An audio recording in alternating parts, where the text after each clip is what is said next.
Jovens, eu sou o Marcelão e esse é o Jogos e Algo a Mais. Hoje, mais uma vez, com Power Grid, expansão Oriente Médio e África do Sul. Esse mapa muda muita coisa, essa expansão. Primeiramente, esses cartõezinhos aqui que fazem a reposição. Então agora você tem cartões aí de 2, 3, 4, 5 e 6 jogadores que vão ficar no mapa em determinada posição para orientar essa reposição. No mapa do Oriente Médio, você tem uma abundância de petróleo. No mapa da África do Sul, uma abundância de carvão. Na África do Sul, você ainda tem alguns países que são praticamente, ele conta como uma cidade, então vai ser uma dinâmica diferente porque fica bem apertado, fica muito diferente o jogo, que nós vamos conferir a seguir.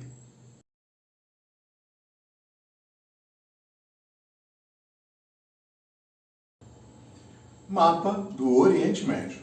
Nesse mapa acontece o caos, né?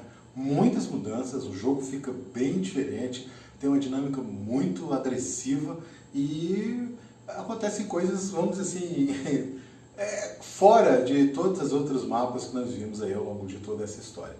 Primeiramente, você remove 3 lixos e 1 urânio do jogo. Não tem esses materiais.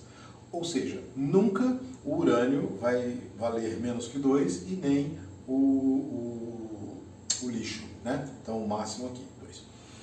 Carvão não existe. As pecinhas de carvão representam, na verdade, unidades de gás natural.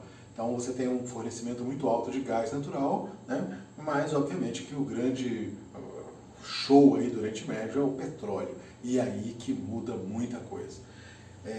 As usinas 11, 14, 6, elas são removidas porque elas não fazem parte do mercado atual. Toda vez que uma usina de lixo e de urânio bater no mercado atual, ela automaticamente é removida, certo? Isso por quê? Porque nos steps 1 e 2, você vai ter uma massiva, vamos dizer assim, contribuição de petróleo, né, e de gás natural. Então, as poucas usinas que aparecerem desses outros combustíveis saem do jogo. Isso dá uma acelerada, ainda mais porque no Step 2, você tem, na verdade, 2 fases de Step 2. O primeiro Step 2 acontece quando sai a carta Step 3. Então, é incoerente, lógico, mas dá para entender. Então, por que isso acontece? Porque no final da rodada, você pega a maior carta e bota aqui para baixo. Sempre. Nessa expansão, você coloca 2 cartas, 1 e 2. Então você acelera essa ida para o Step 2. E as usinas de lixo e de urânio, elas não saem do mercado futuro. Então, ela não sobe, porque se ela subir, ela explode, e você vai tendo que colocar sempre mais cartas aqui. Então é uma dinâmica muito diferenciada, certo?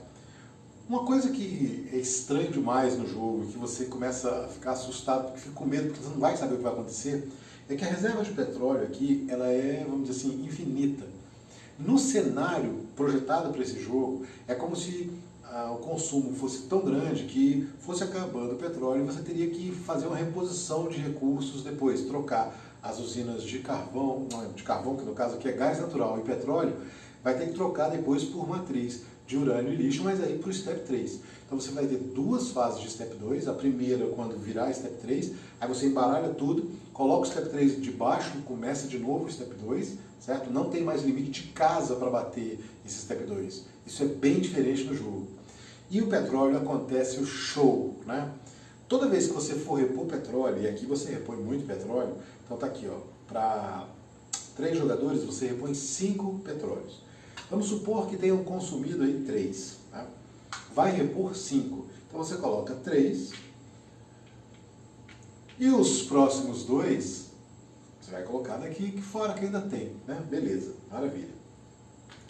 Se você tiver que colocar e não tiver fora, você pega aqui, ó, lá do caro e bota no barato. Então sempre vai ter muito petróleo aqui. Você vai ter sempre petróleo barato.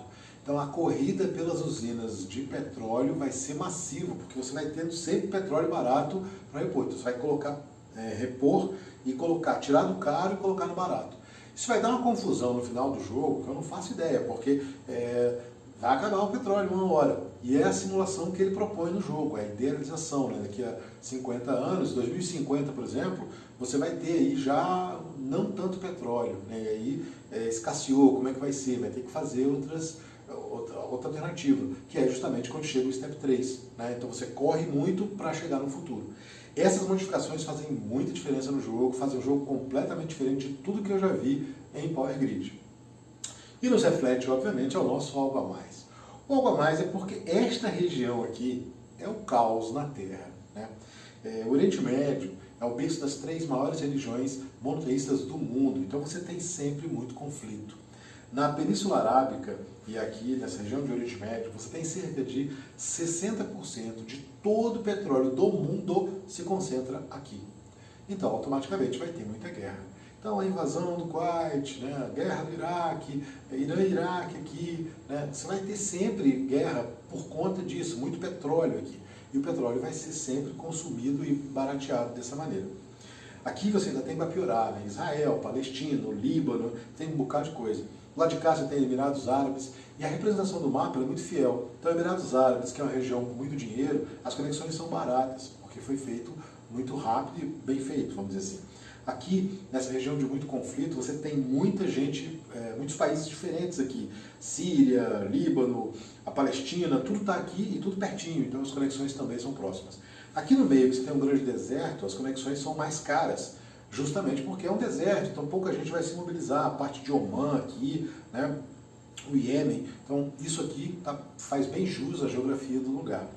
E essa modificação de matriz energética que ele propõe é justamente porque nos dias de hoje, por exemplo, a Arábia já está construindo 2 centrais nucleares, o Catar é a primeira central nuclear que tem aqui na Península Arábica, né? O Irã tem um programa nuclear desde 1950, mas são poucas usinas nucleares que existem aqui, justamente porque tem muito petróleo. Então, se eu tenho muito petróleo, eu vou ficar vendendo petróleo, eu vou ganhar dinheiro, eu vou poder comprar energia, eu vou poder fazer o que eu quiser. Então, isso aqui, para uma aula aí de geopolítica, é um carro-chefe, né? Dá para você fazer muita coisa e muitas discussões sobre esses países, né, que ficam aqui, né?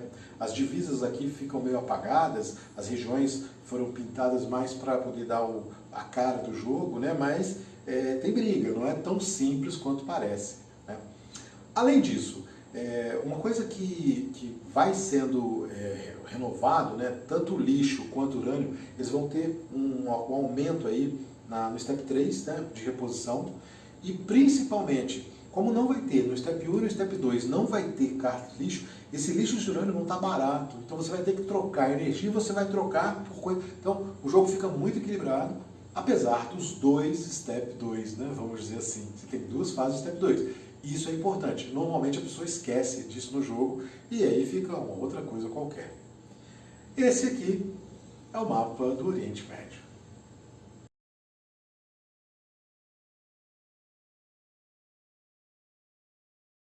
Mapa da África do Sul. Na África do Sul, várias realidades diferentes são apresentadas e os jogadores têm que lidar com essa dificuldade aí. A primeira delas, você tem uma abundância de carvão, porque a África do Sul tem grandes minas de carvão e mais de 70% da matriz energética dela é com carvão. Isso acontece aqui no jogo graças a essa reserva aqui. Então, todo carvão que é consumido e não é reposto de acordo com a tabelinha que nós temos aqui de reposição, ele vem para essa reserva. Ou seja, nunca vai acabar o carvão, por mais que todo o carvão aqui da trilha seja consumido, você vai ter algum na reserva aqui para ser comprado por 8 elétrons, se for o caso. Mas, de qualquer maneira, você não vai acabar, né, porque tem muito carvão, tanto na África do Sul, quanto em países que estão aqui representados de maneira diferenciada. Na preparação, nós tiramos a usina número 7, já que o petróleo é importado, então é caro, então isso aí diminui um pouco esse custo logo no começo, né? E, além disso, você tem que prestar muita atenção nessas bandeirolas que tem aqui. São 6 países que estão aqui representados e que, na verdade, não é que está representando apenas o país. É porque a África do Sul possui um grande conglomerado de energia e essa energia é distribuída para esses países. Então, no jogo, você tem que pagar 30 elétrons para poder colocar a sua casinha. Apenas uma pessoa, um jogador, pode colocar a sua casa aqui na central e fazer a distribuição de energia para esse país.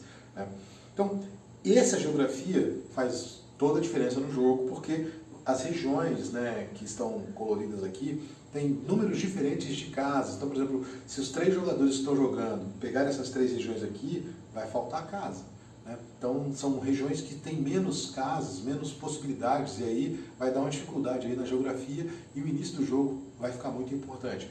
Por mais que ao longo do jogo você tenha uma diminuição de custo, principalmente de lixo, né, e de urânio, como tem sempre carvão, as plantas de carvão vão ser muito requisitadas, porque vai ter uma reposição altíssima de carvão ao longo do jogo, o tempo todo, certo?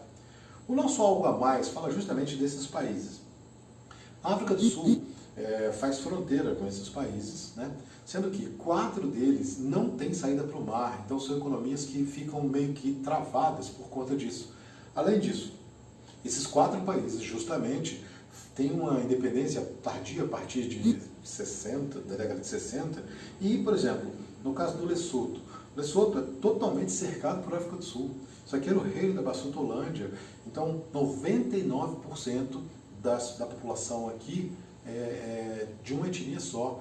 Isso faz é fácil para o Lesoto, mas é difícil, porque 90% da economia dele depende aí da África do Sul, né? No caso aqui da Suazilândia, também um país sem saída, né? É um dos poucos lugares ainda que nós temos uma monarquia, né? Uns poucos lugares de África. Essa região aqui de Botsuana é muito deserto, mais de 70% do espaço físico da Botsuana é deserto, difícil. A Namíbia também, a Namíbia se tornou independente aí da África do Sul só na década de 90, em 1990. Então ela herdou vários dos problemas que o apartheid e todos os problemas, as guerras que tiveram na África do Sul, foi trazido aqui para a Namíbia. Então, bem complicado essas realidades que existem, né? Moçambique só se tornou independente de Portugal em 75.